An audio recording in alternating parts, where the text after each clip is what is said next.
Good evening again. Last time I was talking about playing on the modern piano the music of Johann Sebastian Bach. To be more precise, the music that he wrote for a variety of keyboard instruments of his time, such as the harpsichord and the organ.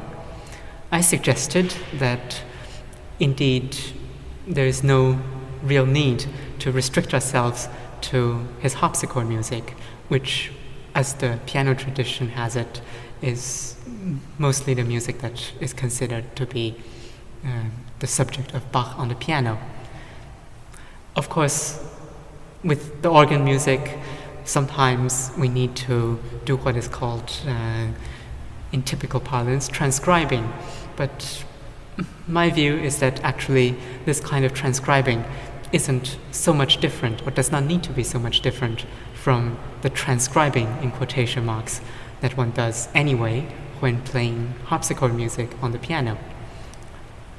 One of the things that is part of transcribing organ music is, of course, the putting of the pedal part into the keyboard. In the case of the D minor trio sonata, the result of this transcription is a keyboard texture and a way of playing which is very similar to that of three-part invention of Bach. And that's why I'm very comfortable saying that what I do with the trio sonata at the piano is Bach and not an arrangement of Bach. Now, what I neglected to mention is that there is a truly rich area of Bach's work which is written for organ without pedal parts. As a matter of interest, one actually sees that in many of these works, what the hands have to do alone is not necessarily easier or more convenient than what they would have to do if they were to take additionally the pedal part in the works with pedal. So I'd like to show one of these works to you, appropriate to the time of the year. It's a chorale prelude, one could say, but it's actually a chorale fantasy on von himmel, hoch, da komm ich her.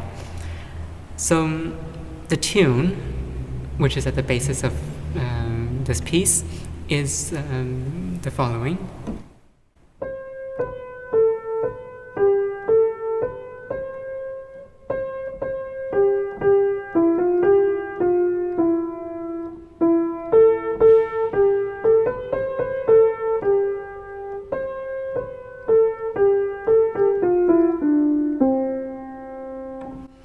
So we see that it has four parts.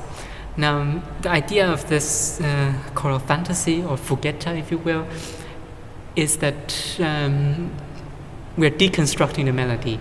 And I use this word deconstructing much as a writer of restaurant menus nowadays would. And I don't mean a deconstructed apple tart being a sad little piece of dry pastry with a scoop of apple goo next to it. What I mean is that it remixes these four elements and combines them with each other. The normal chorale prelude, of course, has them in order, with telling a certain story within them and in between them.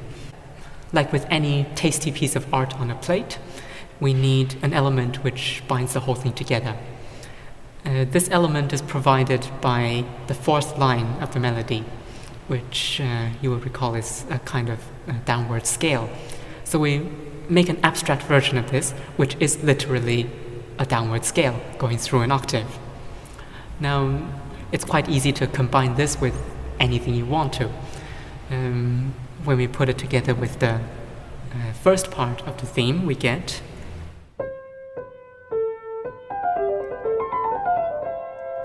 or in a different register.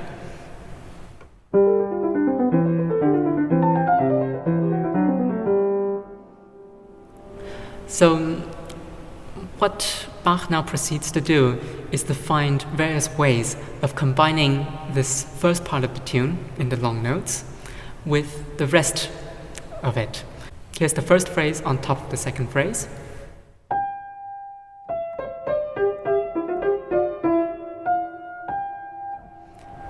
this can also be done the other way around.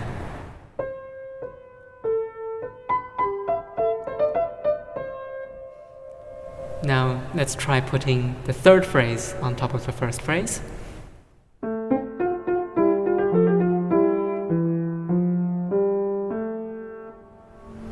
Now what we notice here is that actually there's enough space to put this third phrase twice on top of the first phrase.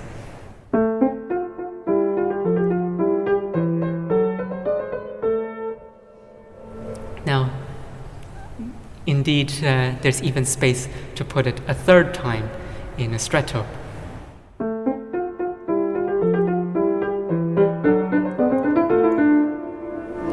Of course, the third time needs to be slightly adjusted to fit the harmony. Let's try something further.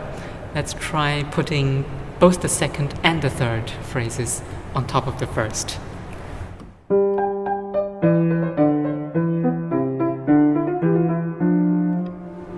That worked quite well. It's sounding very natural. Now we know that this third phrase works very well with itself in a closed canon. So let's add that idea to this.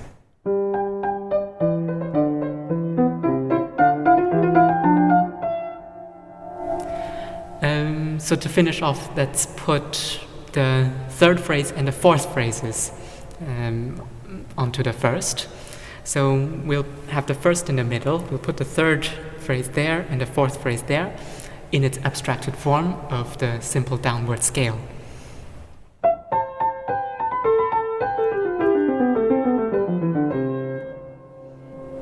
Now I'll play the whole of the piece and you'll see how these fitted blocks put together from two or more phrases from the original tune in counterpoint are integrated and bound together to form a piece.